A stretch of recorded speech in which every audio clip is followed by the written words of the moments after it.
Action. Okay. The roundup for the weekends. I'm gonna go really fast because I want to talk about something. I'm annoyed about something. You know what I'm saying? All right. So we start with the Springboks. The Springboks retained the Rugby Championship. Okay. They retained it.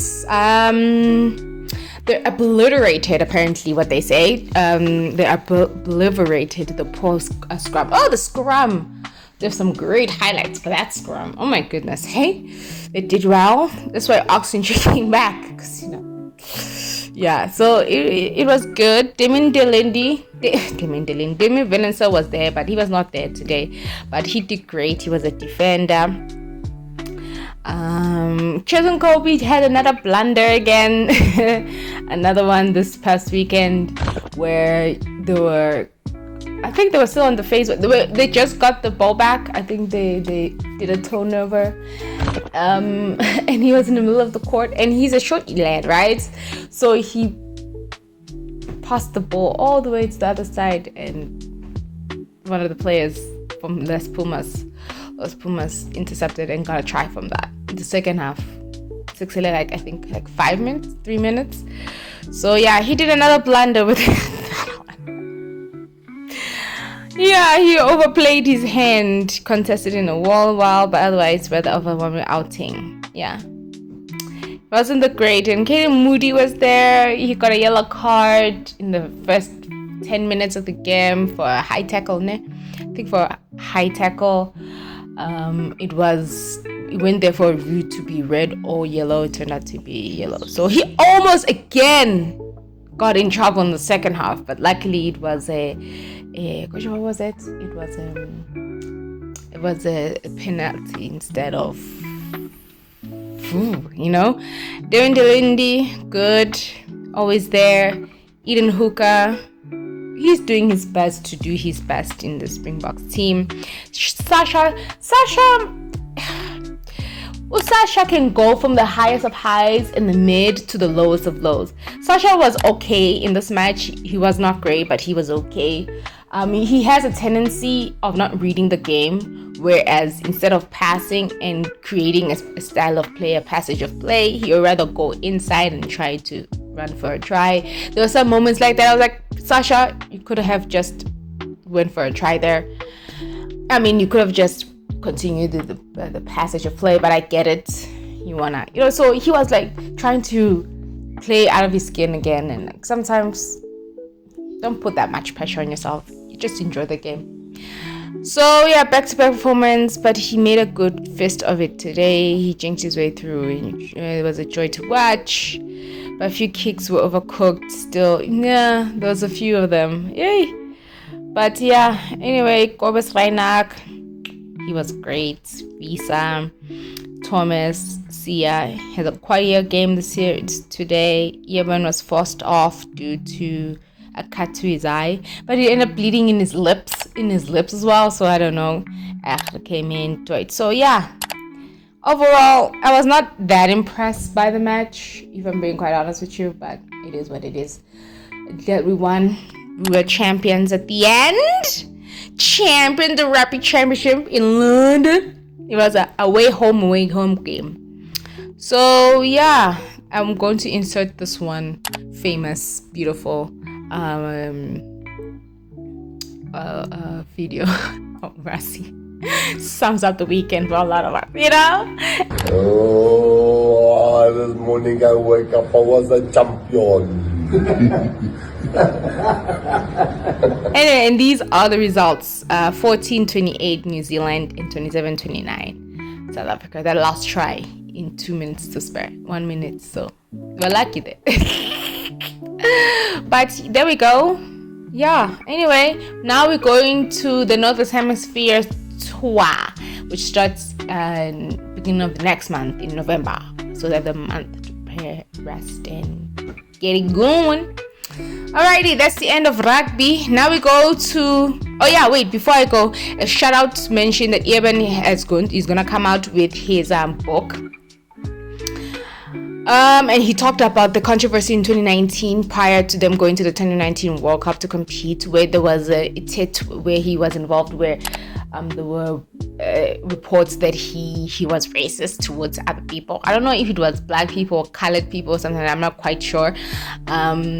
I remember I thought it was in London, but apparently it happened here in South Africa.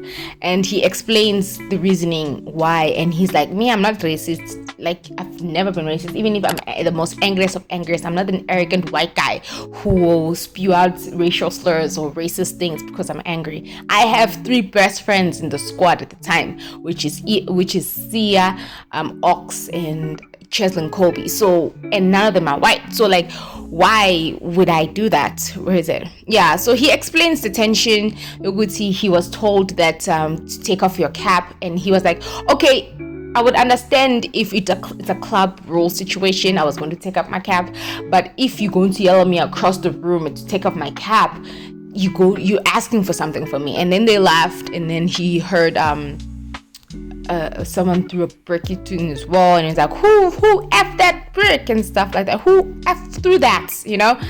And they were making our way to our cars. Another missile definitely took a break past my friend's head. There was a cue for to get out of Doge. So feared for his World Cup place was revealed. Then he was quoted saying, there it is, I will never use racial slurs. It was simply not in my nature. No matter how angry I get, I wasn't some isolated bigot white guy who never mixed with people of color. My 3 best friends in the box team were Sia, Beast, Mtarariwa. Oh, I thought it was Ox. Oh, it's Beast. Okay, and Cheslin Comey. None of them are whites. Oh, I thought it was Ox. And anyway, yeah, so read his book, Eben Unlocked. It doesn't say when it's gonna come out, but yeah. Okay, that's enough with rugby. And now we go to the nitty-gritty of tennis. Amanda Samsonova wins the Belgian title in 3 sets. She outed Coco in an incredible fashion, like 6-1, 6-3 or 6-2. She did it in less than an hour. Thank you, Coco. Coco she didn't have any answers to Amanda's serve, Amanda's return game, Amanda's power. And Amanda plays just like Sabalenka, but I don't know why she couldn't absorb that. But towards the end of the match, just when she started to realize, oh, I should play like this, I should change direction, I should make her run. Anyway, a little bit of double faults came back because she resorted back to her old serving style, but she brought it back again. So it's still a work in progress with her serving. But yeah, she claimed it 6 loves, 2-6, 6-2 over Noskova at the final match. So yeah, all power to her.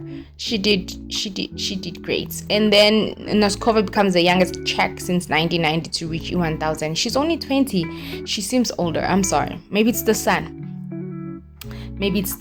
So yeah, she beat Pegula on the way to that final young Noskova. So that's that one, the end. And then there are two 1000s. So there's another 1000 that started today with the women's side, which is the Wuhan 1000. I'm not sure if Iga plays here because, like I said, even though I didn't talk about it, she was like, I have to prioritize some my health and not play every tournament that is mandatory. So I don't know if she's in the Shanghai, in the Wuhan, but Sabalenka is. I'm not sure about Coco, but I think Sabalenka, because she's the reigning champion, sure, she's playing, started today. The men 1000, one of 2 left, is continuing today with Alex, Borgs, Zverev and stuff. Yesterday, should I show it? So yeah, this is today's matches and everything. And then yeah, I'm not going to show you the entire thing. And then yesterday is a problem. Like, I'm irritated. So Jannik Sinner retires with cramps. So far, from what I know, this is yesterday's article, but I did check before I started this. So far, it's still relatively said as cramps. I don't think he has spoken, Jannik Sinner, about is it really cramps, but so far it's still cramps. So he retired with cramps, with severe cramps. Like he couldn't even walk, you know what I'm saying? So yeah, he had cramps. It started after the second set when he got broken. You could tell.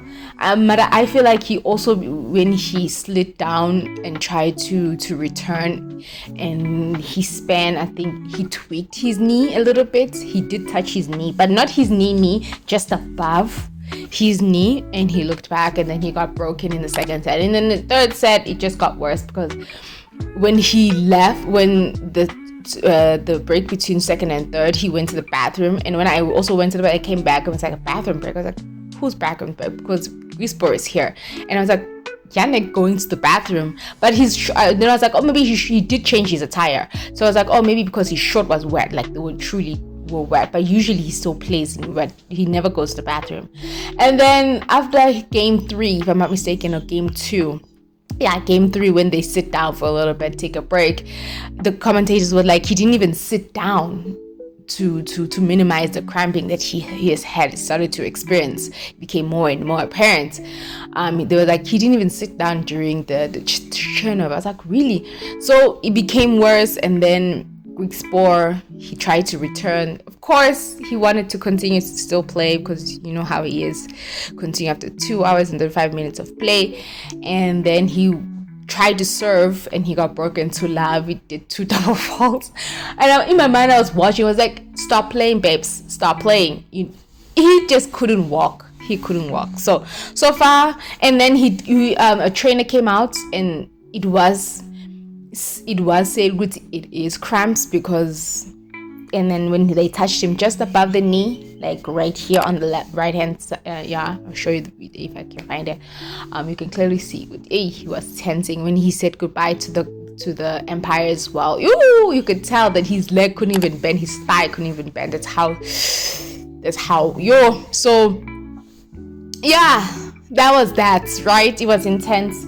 But I did say last week, Friday, here, I was like, the only thing that was going to worry me about Jannik Sinner, I didn't forget my word again, but it's fine. The only thing that's going to worry me about Jannik Sinner is the fact that it's going to be a physical thing. He's going to have to battle with him physically. It's going to strain him physically because he played all week, that other week, fully 500 to win it, and then he comes back to play a 2-week tournament, and it's hard. So those worries did come true yesterday, unfortunately.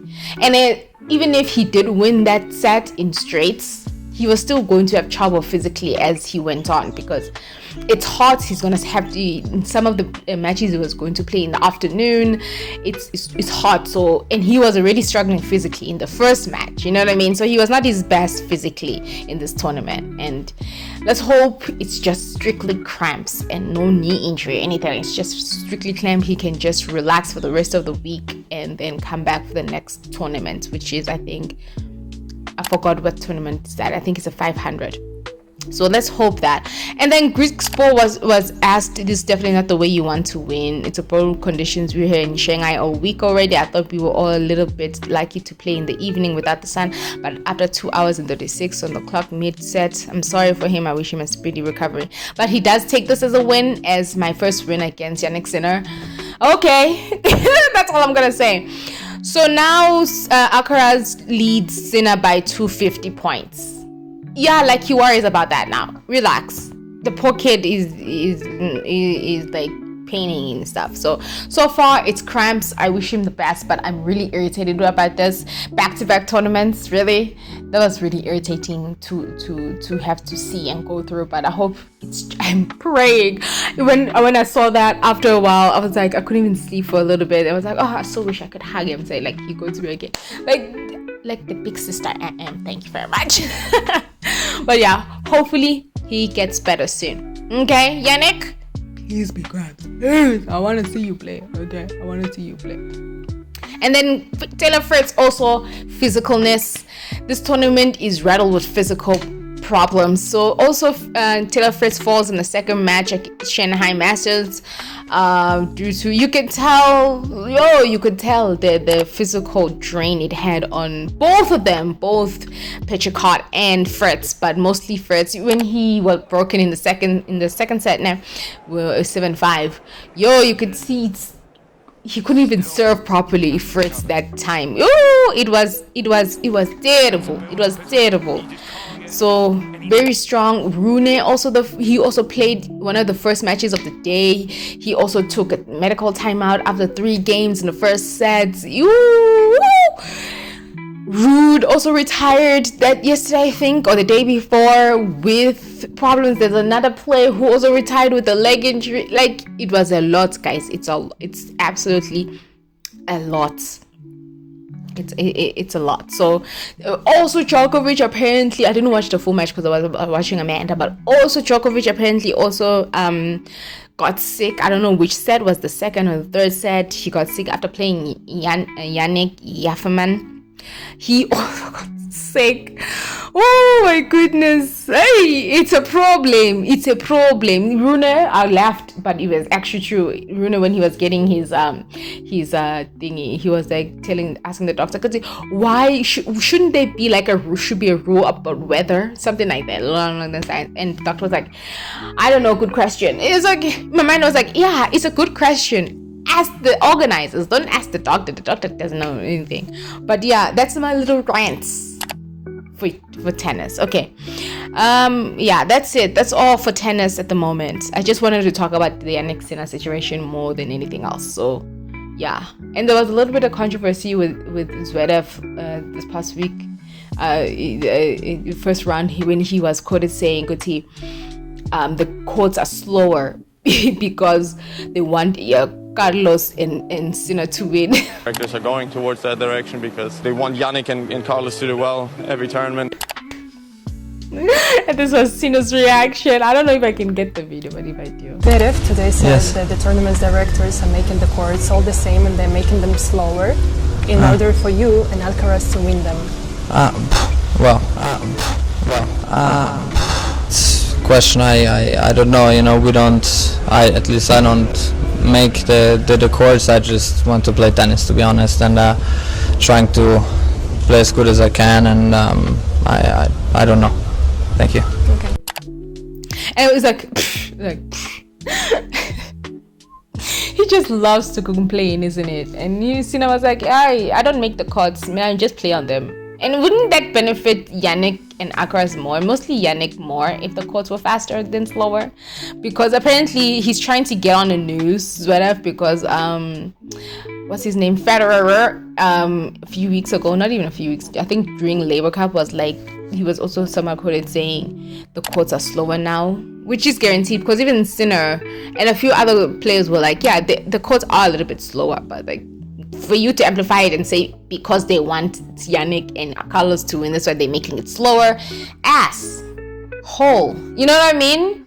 I saw one girl on TikTok was like, hey, remember 2020 Jannik would have went on in him, but now we have the meter trained Jannik who was like, I don't know, I don't make the court, so but you could tell by the expression that he wanted to go in, but it was like, oh, I have to remember, I have to speak like this. But yeah. Hi, anyway, that's enough of tennis. Now we're going to a quick stuff. Liverpool lost. That's all I'm going to say with that. And then local for me quickly. Kaizer Chiefs have no players. Kaizer Chiefs were leading in the shootouts for them to lose it in 5-4. It just makes sense. I don't know if Kaizer Chiefs players don't know how to do penalties or they don't practice penalties, but there's something about this team now. We went from winning 5 in a row to losing 5 in a row. Okay, and we haven't lost 5. We drew and lost 2 so far. But what the...